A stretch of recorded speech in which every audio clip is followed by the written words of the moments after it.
Bonjour à tous et bienvenue sur ma chaîne de tribulation littéraire. Tout d'abord, mes petits loups, je vous souhaite une très belle année 2023. Je vous souhaite tout ce que un lecteur peut rêver, c'est-à-dire de bons plaids, de bonnes boissons chaudes, une pile à lire absolument magnifique, débordante pour ceux qui l'aiment débordante, plus restreinte pour ceux qui la préfèrent restreinte, de beaux cadeaux littéraires. Bref, vraiment 2023, j'espère que ce sera une belle année. Moi je suis plutôt positive, donc du coup même si 2022 a été aussi source d'un certain nombre de difficultés pour beaucoup, que ce soit personnel ou un petit peu de société, moi j'avoue que 2022 m'a aussi apporté de belles choses et je retiens ça, de beaux changements, et j'espère que 2023 en sera de même. En tout cas ça prend la voie étant donné que j'ai quelques projets personnels. Si vous me suivez sur Instagram, vous voyez de quoi je veux parler, plutôt sympathique pour l'année 2023.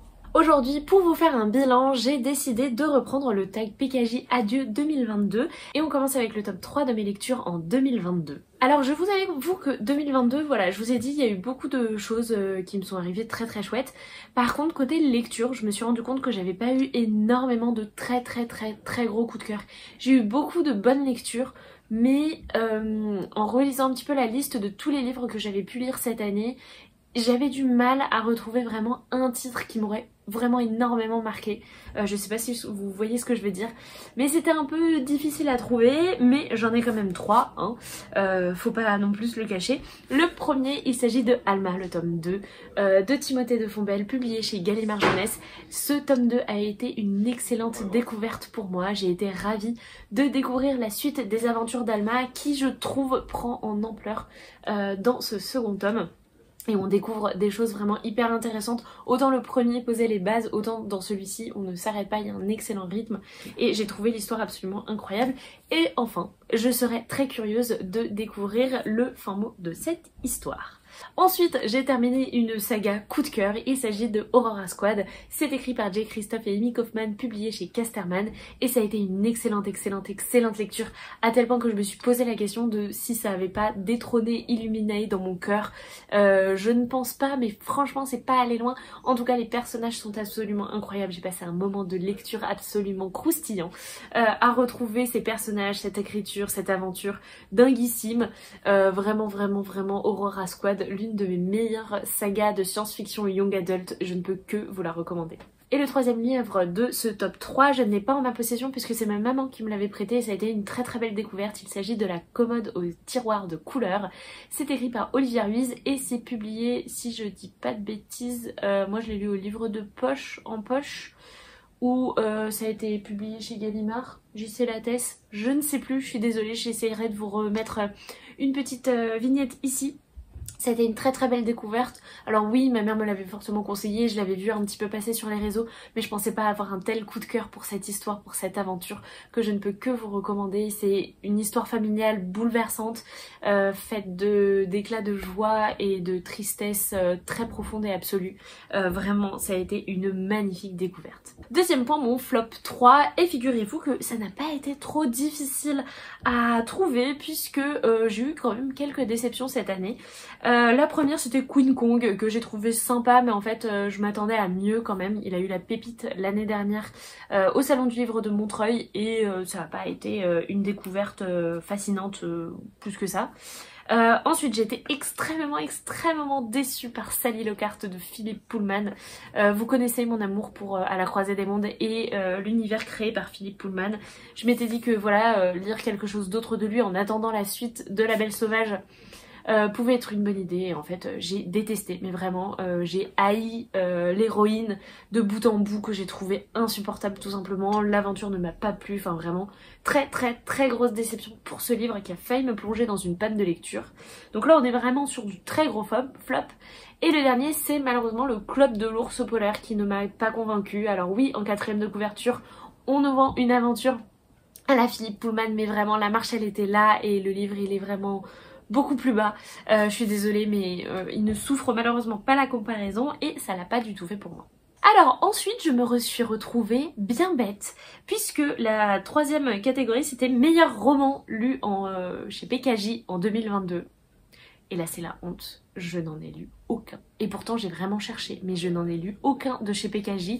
Du coup, ça va faire partie de mes objectifs de 2023, de lire un livre PKJ au grand minimum, parce que vraiment c'est hyper... Enfin, c'est la honte. Je veux dire, je reprends leur tag, et pourtant je n'en ai lu aucun de chez eux, alors que j'adore ce qu'ils font. Vraiment, il y a énormément de titres PKJ qui me tentent beaucoup.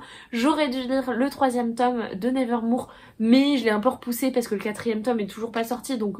Voilà, mais c'est un petit peu nul. Ensuite, le premier livre que j'ai lu en 2022, c'est Alma, le tome 2, donc je vous l'ai déjà présenté, je ne vous le représente pas. Et la dernière lecture de mon année 2022, il s'agissait d'une relecture, puisque j'étais en train de relire les tomes 1 et 2 du Château des Étoiles d'Alex Alice, c'est publié chez Rue de Sèvres, pour pouvoir enfin emprunter la suite à la médiathèque et me replonger un petit peu dans cette histoire que je trouve absolument géniale et hyper intéressante. Et enfin, je suis ultra fan des dessins et des décors qui sont absolument incroyables. Je pense qu'il travaille à l'aquarelle et ça a un rendu époustouflant, vraiment. Donc c'était une très bonne relecture et j'ai hâte de me procurer la suite.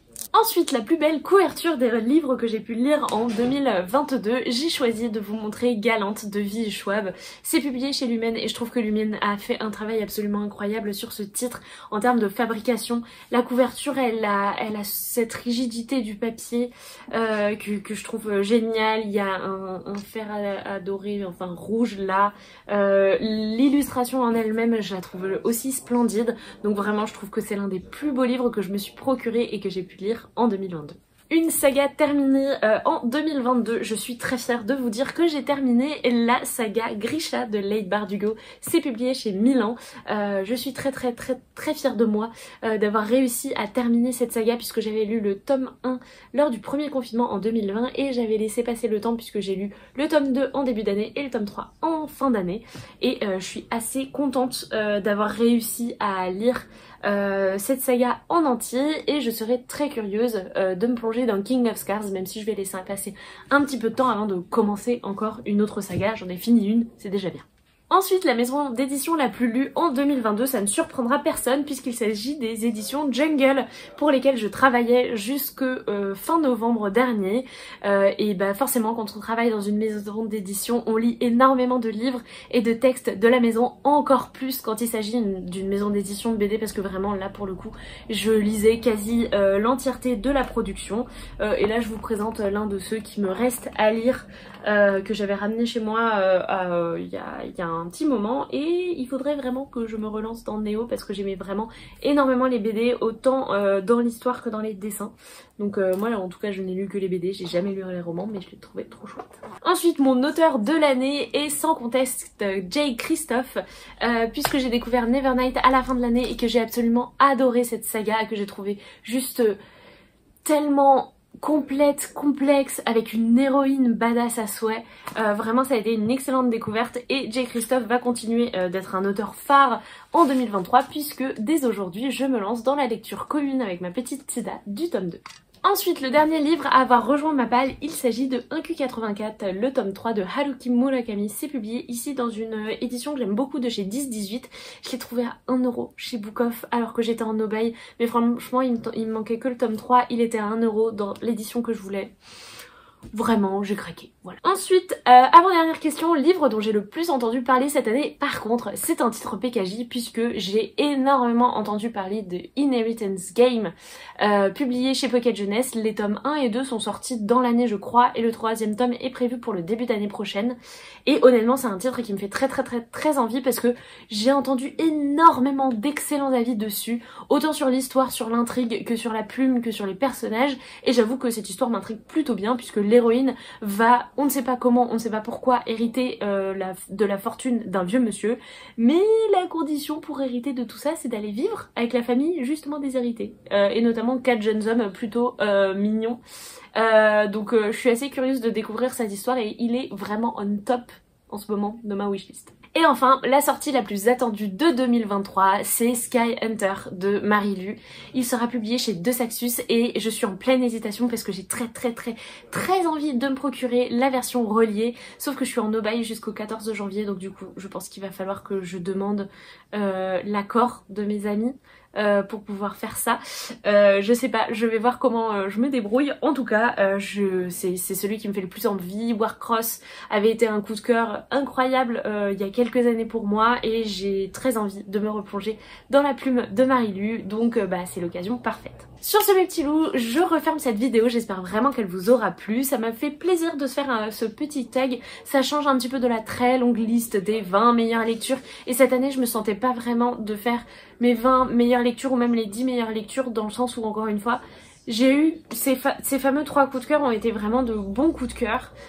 J'ai eu des très bonnes lectures et d'autres coups de cœur, mais je sais pas, il me manquait des trucs et j'avais envie de faire les choses différemment. Donc voilà, adieu 2022, welcome 2023. Je vous ferai très bientôt un petit résumé de mes objectifs de 2022, comment je pense les avoir gérés, etc. Et du coup, je vous donnerai mes prochains objectifs pour 2023.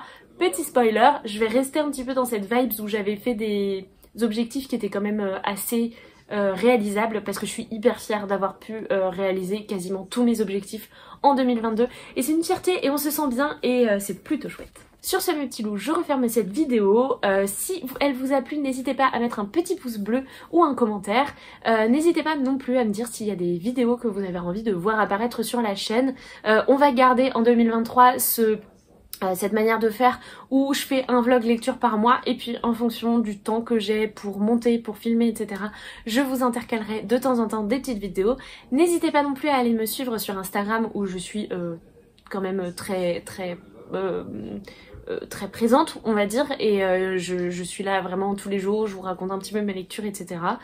Et sur ce, je referme enfin cette vidéo et je vous dis à très bientôt. Salut les petits loups!